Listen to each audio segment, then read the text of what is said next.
देवी वाचा देवदेव महादेव त्रिकालाज्ञमहेश्वरा करुणाकरा देवेश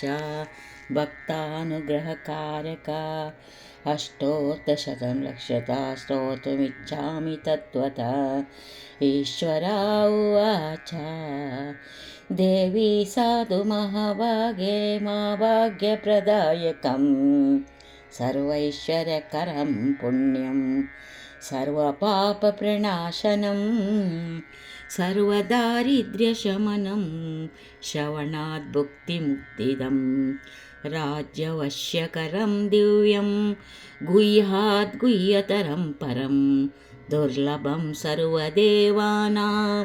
लोकाचतुष्टष्टिकलास्पदं पद्मादीनं वरान्तनां निधिनां नित्यदायकं समस्तदेवा संसेव्यव्यम् अणिमाद्यष्टसिद्धिदं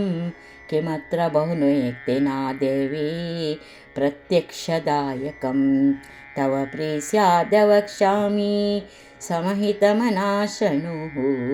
अस्य श्रीलक्ष्मी अष्टोत्तरशतनामस्तोत्रमामन्त्रस्य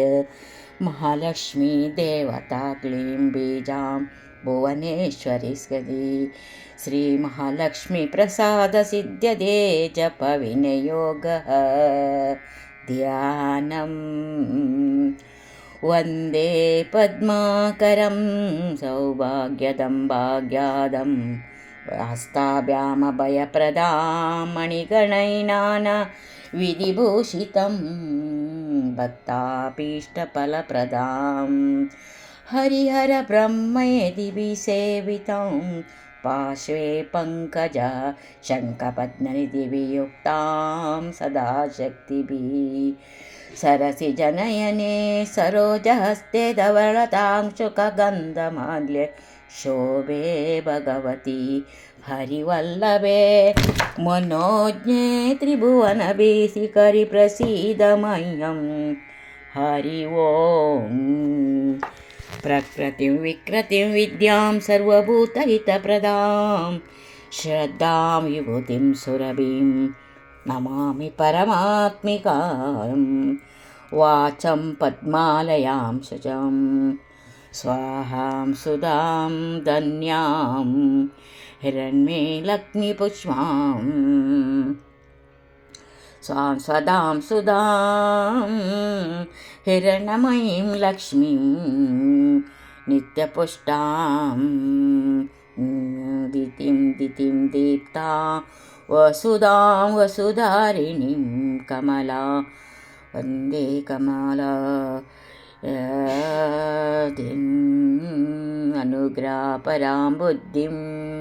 अनगां हरिवल्लभां शोकाममृतां दीप्तं लोकशोकाविनाशिनीं नमामि धर्मनिलयां करुणां लोकमातरं पद्मप्रियां पद्महस्तां पद्माक्षीं पद्मसुन्दरीं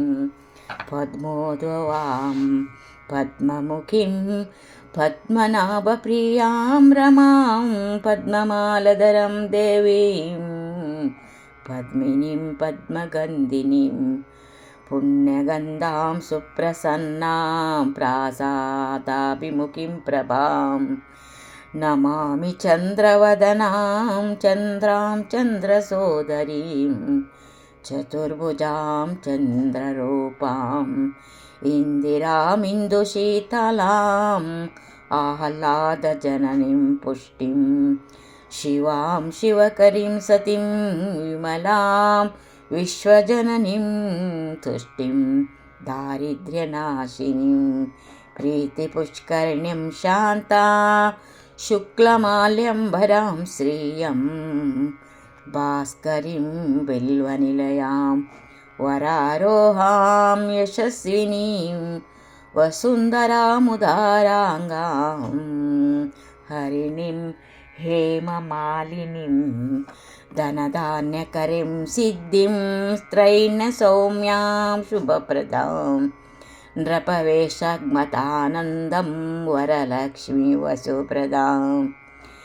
शुभां हिरण्यप्राकारां समुद्रतनयां जयां नमामि मङ्गलां देवीं विष्णुवक्षस्थलस्थितां विष्णुपत्नीं प्रसन्नाक्षीं नारायणसमाश्रितां दारिद्र्यध्वंसिनीं देवीं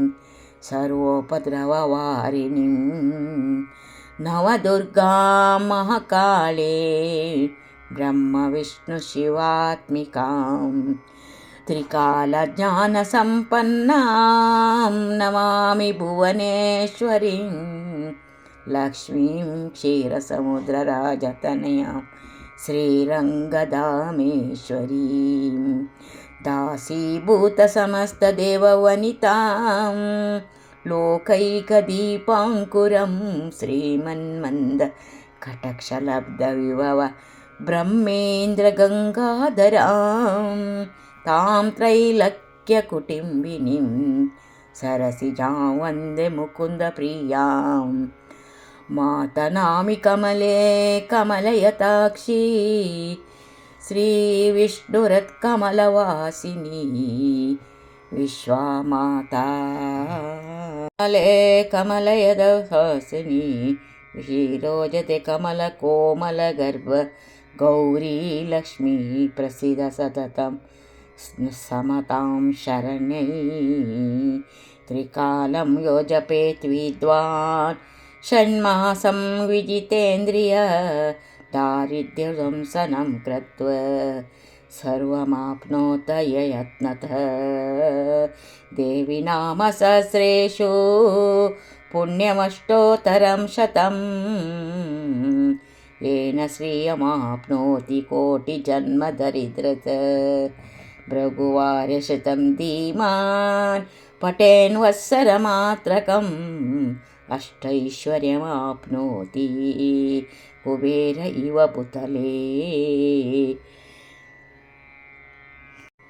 कुबेरैव भूतले दारिद्र्यमोचनं नाम स्तोत्रमम्बा परं शतं येन श्रियमाप्नोति कोटिजन्मदरिद्रत उक्ता तु विपुलान् भोगान् अन्ते सायुज्यमाप्नुयात् प्रातःकाले पठनित्यं सर्वदुःखोपशान्तये पठन्तु चिन्तयेद्देवीं सर्वभरणभूषितं श्रीलक्ष्मी अष्टोत्तरशतनामस्तोत्रं सम्पूर्णम्।